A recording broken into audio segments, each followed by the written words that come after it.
Welcome to Comfy Havoc number 2. So I'm going to explain Make It or Break It, and this is the last video of the night.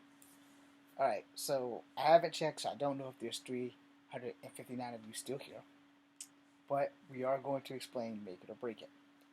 Make It or Break It has been a saying that's been around since the dawn of time. No one's really made a song about it, so it honors me to be the first to not just make one song, but make 4 versions of one song. This is my prototype, version 1, version 2, and version 3, which you will all see if you're watching that video right now. The original people to see my prototype were on TikTok.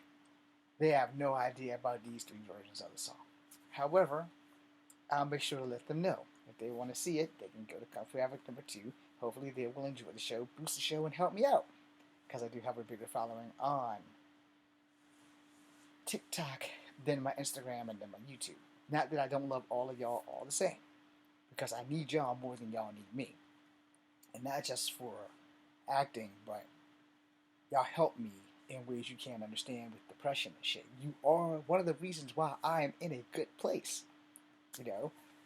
Now, a lot of people don't understand what make it or break it means. It can be taken in a positive context, which I tried to make the songs, or it can be taken in a negative context. And FYI, I do apologize for version 2 when I choked up over the words. I may have choked up over the words in version 3 as well. Definitely in a prototype. So version 1 might be the best. But you have to make it, and you cannot give up on yourself. Everybody else is going to give up on you. Do not give up on yourself. Therefore, Make It or Break It has to be the motto of people who want to be actors, singers, and whatever else you want to do with your life. You have to believe in yourself. You also have to stop letting other people come before you. And you can't be doing what I did, which is put everybody before me and thinking that in return, they would help me out. I was wrong. No one gives a shit.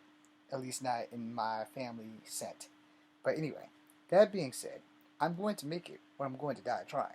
I'm going to make it or I'm going to break it. And I've been in this business for 20 fucking years without so much giving a look. You have no idea how many times I've wanted to quit. And then I thought about something. If I quit, I will never know if all this shit has been worth it. And my God, I hope all of this shit is worth it. Because I have suffered, y'all. Y'all have no fucking idea. When you go into this... shout out to Mr. Thomas, if he sees this video. I met a man named Mr. Thomas today. And we had a chat. Nice long chat. Beautiful chat. Nice guy. More mature guy. 60-something years old. Again, shout out to Mr. Thomas if you found me.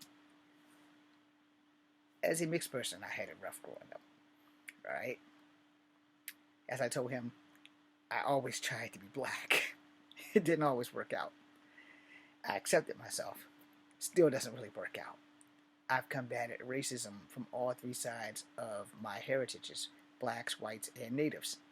And yes, all 3 of them have been racist to me on some level or another, so if anybody tells you that black people can't be racist, they are fucking lying. They're going to turn it around and spin it and say it's colorism. I did a video about Trump earlier today.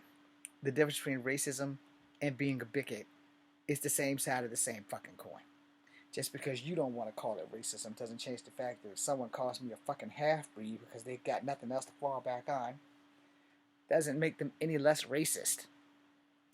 If a white person called me the N-word, it's racist. If a black person calls the white person the H-word, it's racist. If either one of those 2 diasporas calls an Asian or a Mexican a wetback, it is racist. People don't seem to understand how racism actually works, nor do they seem to give a damn. Anyway, make it or break it. It is the goal that I have to have. And it's make it or break it because I'm 50 fucking years old. Anyway, that being said, thank you all for watching. I love you very much. God be with you, or whatever you believe in, because I'm not here to preach religion or persuade you to vote for somebody else. That's not my fucking job. My job is to be honest with you and pray that you give a damn enough about me to receive it. And if you don't, that's not really my problem. You know, as I said, the door is always revolving. It's always revolving. I lose people, I gain people. I lose people, I gain people. I rarely shed tears about that because I do know it is the internet. And I've learned not to take anything that happens on the internet personally. Now, I used to on Kung Fu Havoc 1, but then after I got my shit together and after I went to the army, and seeing things a little bit differently, and having a hip replacement and knowing how close I came to losing my leg, and how close that I could just have never found out and then died. Because, you know, when I had to get my hip replacement, they had to take out my wisdom teeth, and they told me that if they didn't, that I could die. Hearing shit like that kind of makes you see the world just a little bit different. Alright? So please, don't give up on you. Chase your dreams, but do it while you're young. And for every person who says you can't make it, give them the finger and keep trying. People are still telling me, I can't make it. You're too old. Okay, cool. That's your opinion. I may not make it, but only if I quit trying.